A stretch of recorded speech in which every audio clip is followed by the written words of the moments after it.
Oi pessoal, eu sou o Alessandro e hoje eu vou comentar o 17º volume da coleção A Espada Selvagem de Conan. Coleção, como todos já sabem, mas não custa relembrar, republica em ordem cronológica, na ordem que saíram na revista, as histórias do Conan que foram publicadas na Savage Sword of Conan.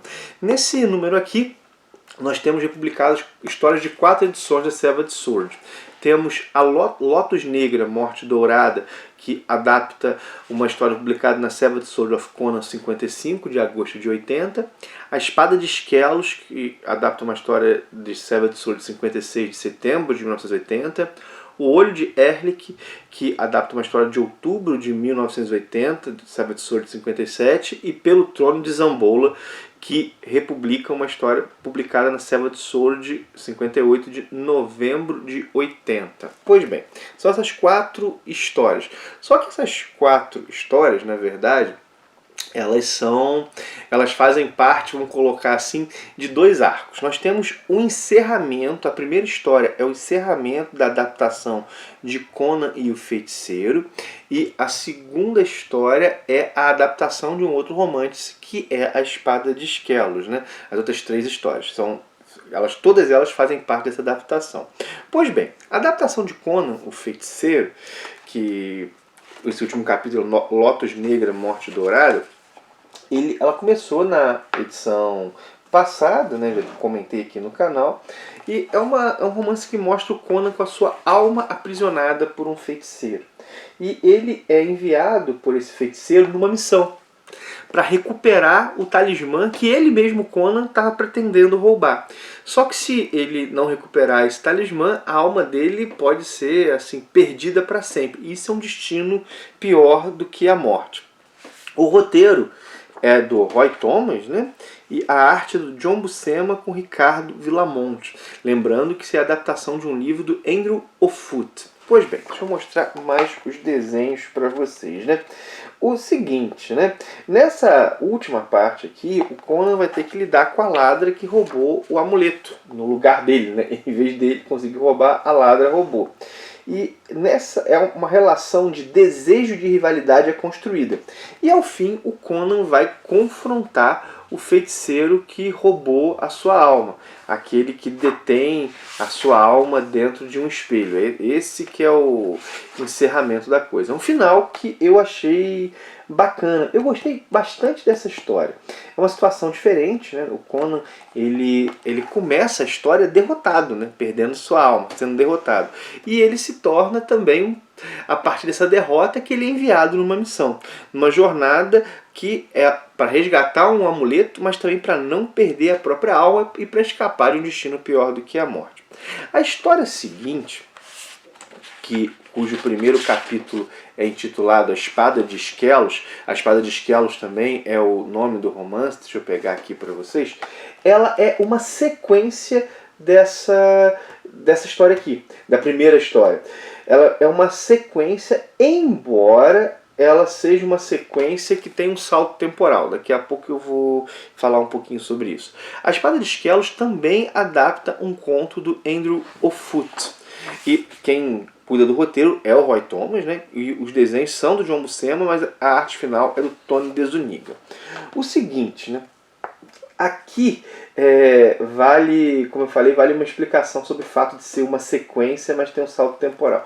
O que acontece é o seguinte: essa segunda história, ela começa já dando por resolvido um problema que ficou da última história, né? Há uma situação que não é uma situação fácil e que essa história já começa com ela resolvida. Essa resolução desse problema, do final da outra história, ela foi mostrada na Savage Sword of Conan, mas apenas 10 anos depois, quando o Roy Thomas voltou ao título e adaptou o romance Conan o Mercenário. Ou seja, né, é uma trilogia aí de romances do Andrew Offutt, né, que é esse Conan o Feiticeiro, a Espada de Skelos, e Conan o Mercenário. Embora Conan o Mercenário se passe antes de A Espada de Esquelos, ele também foi publicado depois. Então, uma coisa é a ordem de publicação, outra coisa é a cronologia. Isso acontece nos romances, isso também aconteceu nos quadrinhos. Só que os quadrinhos demorou 10 anos para o pessoal ver como é que esse problema do final de Conan o Feiticeiro foi resolvido, né? Bom, tá aí, tá explicado. Como eu disse, são 3 capítulos, né? 3 edições da Savage Sword, números 56 a 58, que cuidam de adaptar esse romance, né? Os capítulos são A Espada de Esquelos, O Olho de Erlich e Pelo Trono de Zamboula. Esses são os títulos. E a trama, ela gira em torno do Olho de Erlich, que é o amuleto em forma de espada. Esse é o amuleto lá que o Conan foi enviado para resgatar. E esse amuleto está em posse do Conan. E o Conan, é claro, quer lucrar com ele. Acontece que outras pessoas desejam muito esse amuleto. No decorrer da história, algumas alianças são formadas e parte da história se dá na cidade de um tirano para quem o Conan vai entregar esse amuleto. E o Conan vai ser rapidamente muito bem recompensado por entregar esse amuleto a ele. Acontece, né, que o humor desse governante ele muda, né? Claro, sendo influenciado pelo seu vizir, mas ele muda. E o governante se volta logo contra o Conan. E a ideia, né, inclusive quando eu li isso eu fiquei pensando, né, é que não existem bons tiranos. Não existem, né? A tirania é a mãe da arbitrariedade. Então o tirano é alguém que sorri e que logo depois atraiçoa. Por que isso? A tirania é a mãe da arbitrariedade. Isso aparece aqui. É uma história que tem um certo conteúdo aí sexual, né?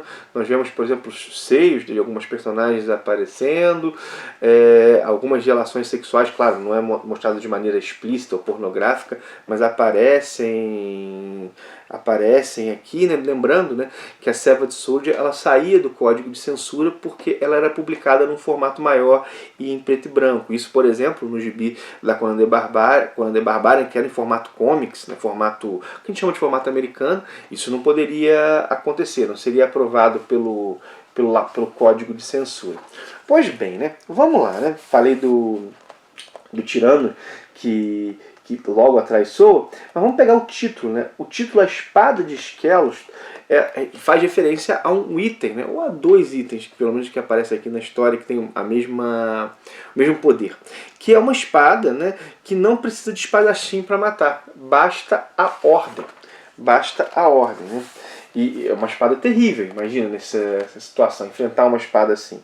Nesses contos do Ofut, a magia é bem mais explícita do que, por exemplo, nos contos do Howard, que embora existia magia, né, mas aqui nós vemos que espadas flutuantes, por exemplo, pessoas transformadas em elementais da areia, coisas desse tipo, né? Mais do que no Howard, assim. Eu acho que até um pouco mais, talvez, do que do Sprague de Campos. Eu teria que pensar um pouco, né? Mas eu vou dizer o seguinte, eu não achei ruim. Foi um diferente, mas um diferente bom, assim. Pra falar a verdade, assim, né, esses 2 contos foram dos que eu mais gostei até agora. Achei um belo trabalho aí do Roy Thomas. Uma coisa que eu tenho que dizer, né? Eu gostei muito das adaptações do Robert Howard. Tem os contos aqui em casa, começar a ler, inclusive vai ser resenhado aqui no canal. Mas eu nunca li o Sprague de Camp, que é um outro autor de contos aí que foi muito adaptado pelo Roy Thomas, e também não li o Andrew Offutt. Mas a julgar pelo enredo que o Roy Thomas adapta, e o Roy Thomas ele faz um trabalho muito bom na adaptação, eu tenho mais interesse nesse Andrew Offutt do que no próprio Sprague de Camp, né? Bom, as histórias dessa primeira fase do Roy Thomas, no título, da Espada Selvagem de Conan, estão acabando, minha gente. Falta um pouquinho aí pra gente pegar só histórias que não são escritas pelo Roy Thomas. Eu tô com um misto aí de sensações, né? Primeiro é uma curiosidade, para ver como é que outros vão lidar com esse personagem. O Roy Thomas ficou aí 10 anos com o Conan, fazendo... o nome dele é muito ligado ao nome do Conan. Bom, como é que, depois dessa saída, como é que o Conan ficou? Eu tô curioso. Mas ao mesmo tempo, eu fico receoso. Porque, cara, o nível do Roy Thomas é muito bom. E eu fiquei imaginando, enquanto eu li isso aqui, como é que a galera, na época, reagiu à saída do Roy Thomas. Porque, bom, primeiro foram muitos anos, e muitos anos de um trabalho de excelente qualidade. Ele escrevia e ele editava. Então, assim, como é que fiquei imaginando como é que foi essa reação? Vou tentar dar uma pesquisada para ver isso. Se alguém souber, bota aí nos comentários também. De todo modo, seguimos lendo e comentando a coleção. Em breve aí, vídeos sobre o volume 18. Mas agora, é isso que eu tinha para dizer, né? O que você já sabe, né? Aquele jabá. Lembrar do link da Amazon na descrição do vídeo, tá no primeiro comentário. Caso você vai fazer uma compra nessa loja, se você usar o link, você ajuda demais o canal. Vou deixar tanto o link geral da loja para ir lá comprar qualquer coisa, desde, sei lá, um alfinete até um brinquedo ou um celular, um livro, né? Mas também eu vou deixar o link dos quadrinhos do Conan, quadrinhos e livros do Conan que são vendidos lá. Utilizando o link você ajuda demais mesmo, que me permite fazer cada vez mais e melhores vídeos. É aquela coisa, né? Curte, compartilha, comenta, né? Acho que teve umas 2 semanas aí sem vídeo do Conan. Eu normalmente faço vídeo do Conan toda semana. Acaba que às vezes a programação dá uma embolada aqui, mas Conan é sempre uma das prioridades do canal. O canal, caso você tenha chegado agora, ele é sobre quadrinhos, não é só sobre o Conan. Então tem vídeo sobre todos os dias por aqui, sobre os quadrinhos mais variados possíveis. Se chegou, se inscreve, ativa o sininho para receber as notificações. Bom, minha gente, é isso. Eu vou parar então por aqui. Um abração e até o próximo vídeo.